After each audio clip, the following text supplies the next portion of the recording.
The Lentil Princess. Carluccio the 84th, king of the Capogiri. As a king, he was a king no one could find fault with. So good was he that he would neither hang a rebellious subject nor swat a fly crossing the border from a neighboring country without a passport. Nevertheless, smoldering in the depths of his heart, there was a deep, indestructible hatred for lentils. There was a reason for this hatred. Carluccio I, his ancestor and founder of the dynasty, after covering himself in glory, victorious in a number of wars, and in the prime of his life and power, had died commonly from an indigestion caused by lentils. Thus, this inheritance of hatred was born, and, along with the kingdom, it had been passed down for centuries in the blood of all the Carlucci, kings of the Capogiri, up to the 84th descendant. He had taken this generational resentment to the point of prohibiting, within all the borders of the kingdom, the cultivation, importation, and cooking of the appetizing legume, which had cost both Esau his birthright and his ancestor his life. Regardless of this peculiarity, Carluccio the 84th was a king worthy of every consideration. And this is why, one Sunday morning, the ambassador of Poponia sought an audience with the king. Formally presented, the conversation between the two ensued more or less with these classic and diplomatic words. "Good morning. Good morning. How can I help thee? My master sent me. Please, take a seat. To tell you he has a daughter to marry. It's a pleasure to meet you.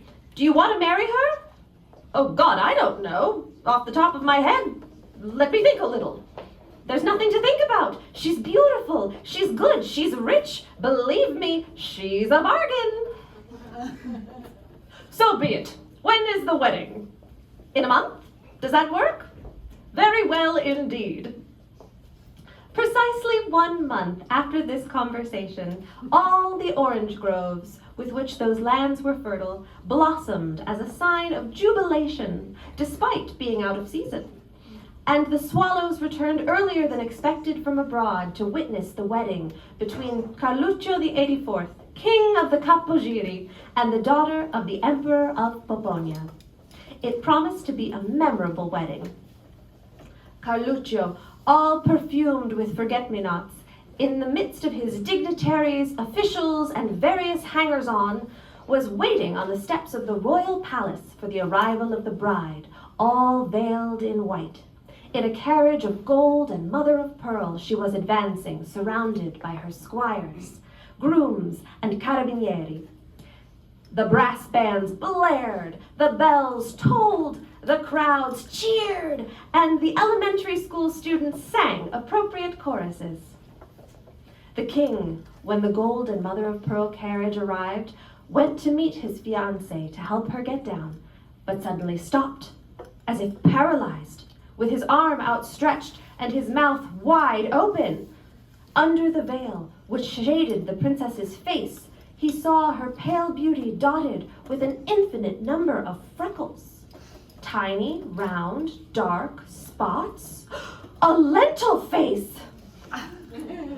The centuries-old resentment that flowed through the veins of all the Carlucci, kings of the Capogiri, exploded violently at this discovery, and turning his back, he ran hurriedly away to lock himself up in his apartments. And to all his dignitaries, officials, and various hangers-on who had stupidly run after him, he shouted through the door in a voice that brooked no reply, "Send her home! I don't want to take a wife any more!" The Emperor of Poponia, seeing the princess return home, all in tears and not yet queen, swore to avenge the insult made to her blood. And that same evening, after dinner, he declared war on the king of the Capogiri.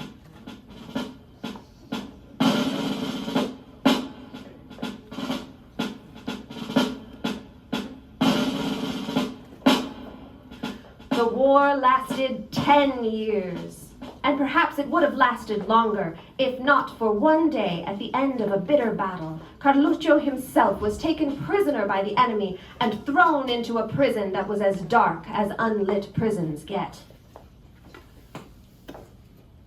As soon as he was in prison, Carluccio began to think about his situation. His first thought, naturally, was to escape, but the walls were thick, the bars massive, the bolts heavy, and escape was not possible. His second thought was that he was hungry, because he had an empty stomach for many hours.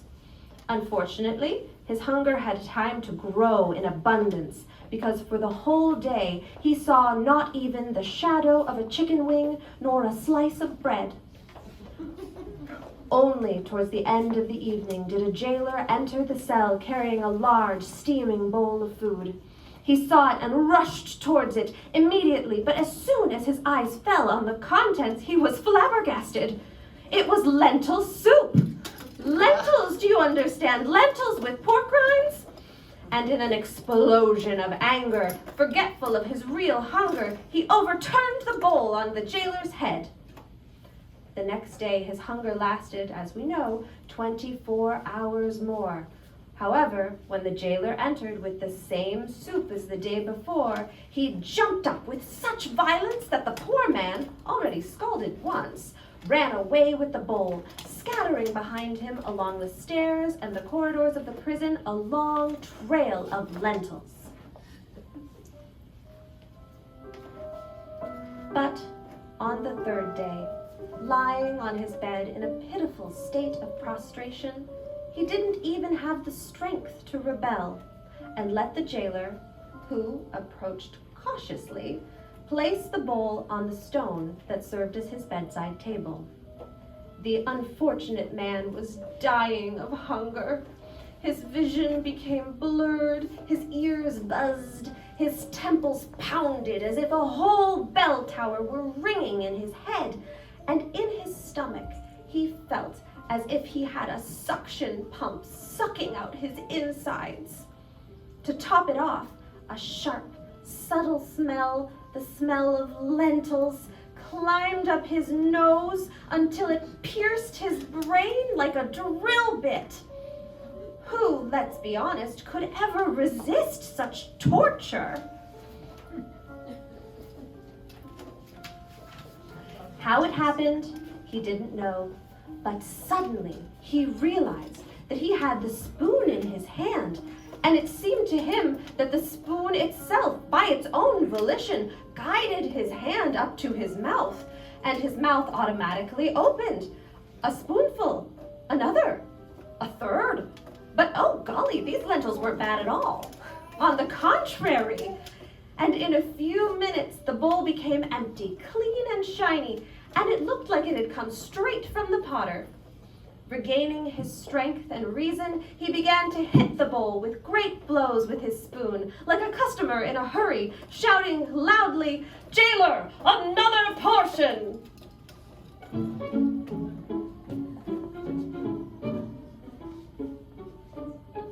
And so it was that Carluccio the 84th was reconciled, first with lentils, and then with the Emperor of Poponia, having finally realized that lentils are a very delicious food. He deduced, by logical consequence, that a freckly, lentil-faced girl could make an excellent wife. So, having made amends for his earlier refusal, he agreed to resume the marriage that had been interrupted 10 years earlier. And it was a very sumptuous wedding, and they concluded with a sumptuous banquet, the first course of which was a sautéed lentil soup, and the last a lentil spumoni with lentil cream. Fine.